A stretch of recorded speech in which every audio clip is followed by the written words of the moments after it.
Você sabia que 20 dias antes do início da guerra da Ucrânia, o governo Bolsonaro privatizou uma subsidiária de fertilizantes da Petrobras e o comprador foi uma empresa russa chamada Acron. Agora, com a guerra, está tudo parado. E lembre-se, o governo Bolsonaro tornou o Brasil dependente de fertilizantes. Você também não sabia disso? Bom, isso e muito mais logo após a vinheta.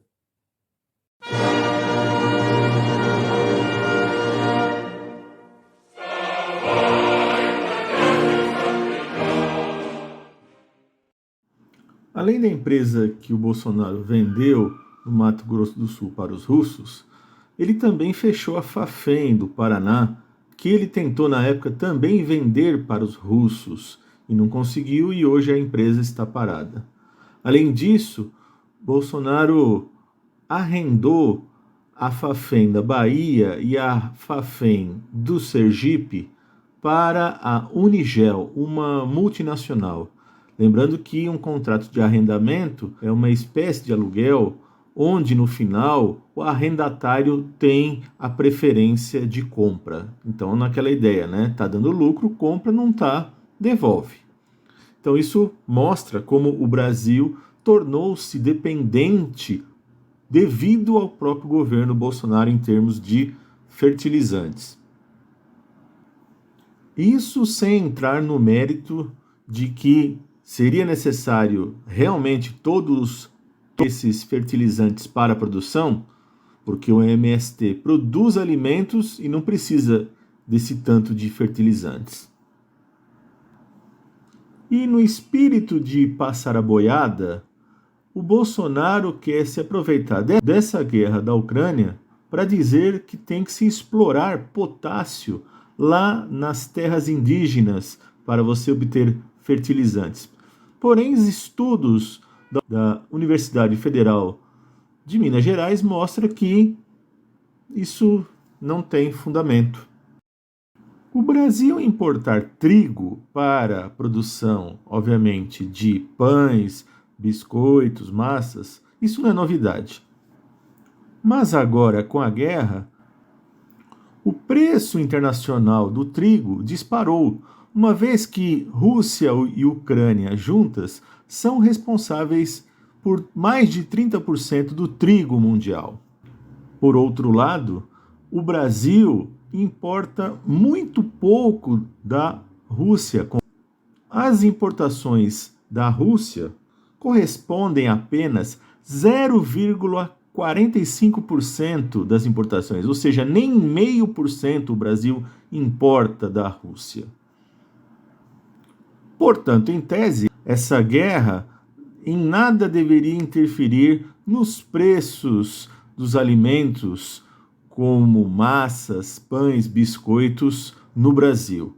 Mas temos aí o fator combustível. E vejam que o Brasil simplesmente dobrou a importação de combustível em apenas um ano. A Petrobras, que teve aí prejuízo durante aí a Covid-19, rapidamente retomou os seus lucros. E agora a Petrobras vai pagar mais de 37 bilhões de dividendos em maio, totalizando aí 101 bilhões em 2021. Portanto, a Petrobras fechou 2021 com lucro de 106,6 bilhões de reais, o maior de toda a sua história. Portanto, não tem sentido nenhum um país que é produtor de combustível praticar preço internacional.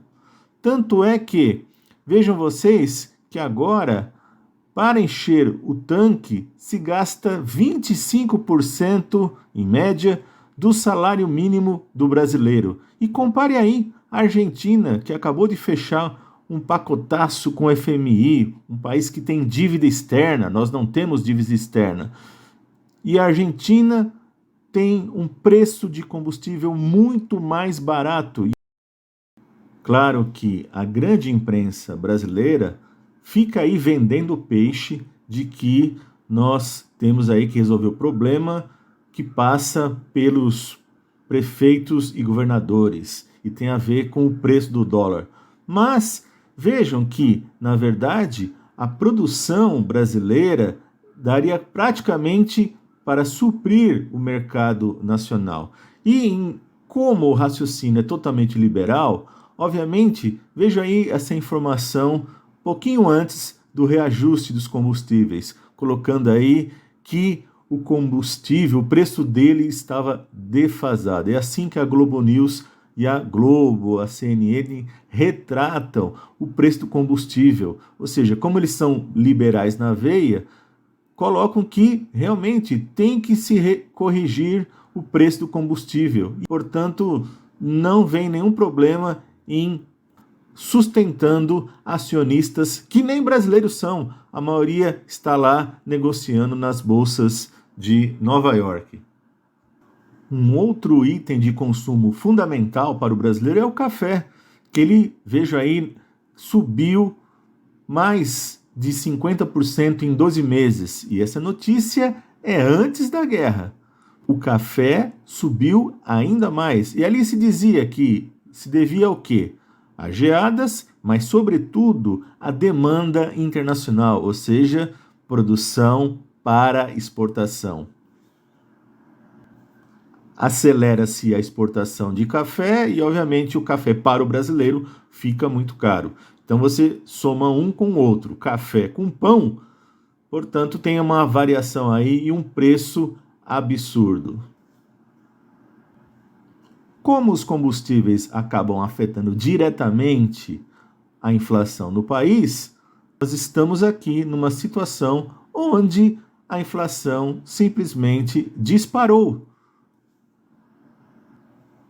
E como a inflação vem disparando e nosso governo, desde os tempos de Fernando Henrique Cardoso, não consegue imaginar para fora do tripé macroeconômico, o que acontece?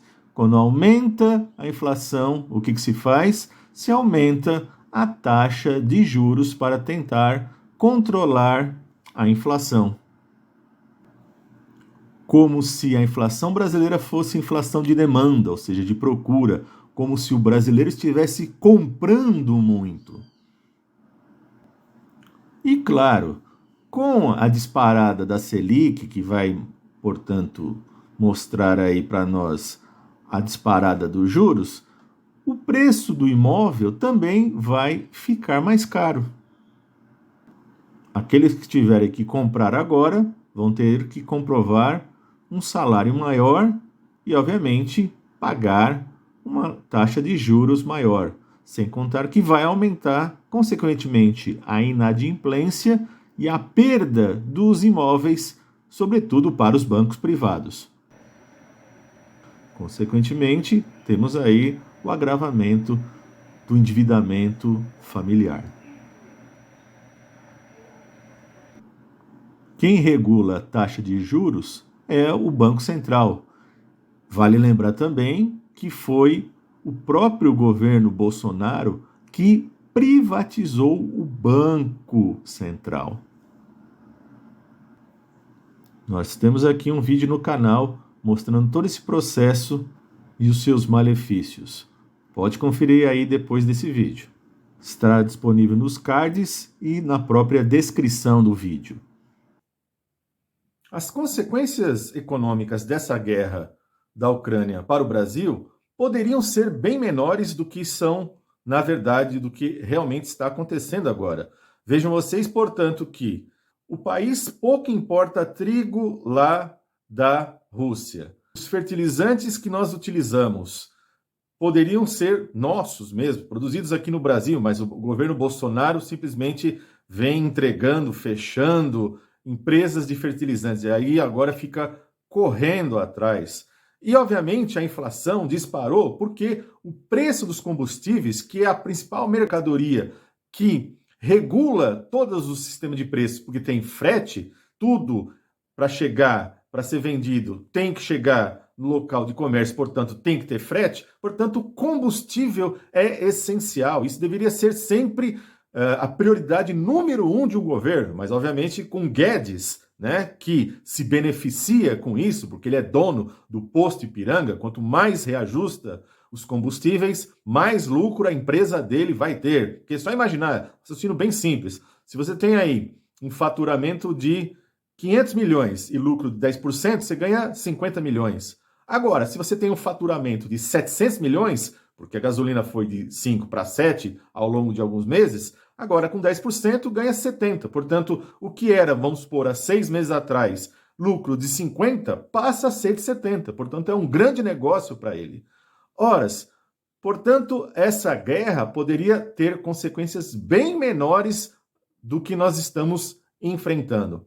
O que teria de consequências reais? De novo, seria o Brasil, pelo fato de exportar soja e a Rússia estar comprando. Mais uma vez, o país que optou pelas commodities. Ou, quando muito, também ocorreria, como o sistema é mundializado, como a Rússia fornece peças para empresas automotivas no Brasil, para as montadoras, portanto, você teria aí um prejuízo, seria afetar a economia dessa maneira. Mas lembre-se, é concorrência capitalista, nem toda empresa importa peças da Rússia. Então, aquelas que não importassem não seriam afetadas só aquelas que estão importando. Portanto, em suma, poderíamos ter um cenário muito melhor, mas temos um cenário ruim que só vai se agravando graças a essa dupla Guedes e Bolsonaro. E não é à toa que o próprio Bolsonaro já está pensando no Guedes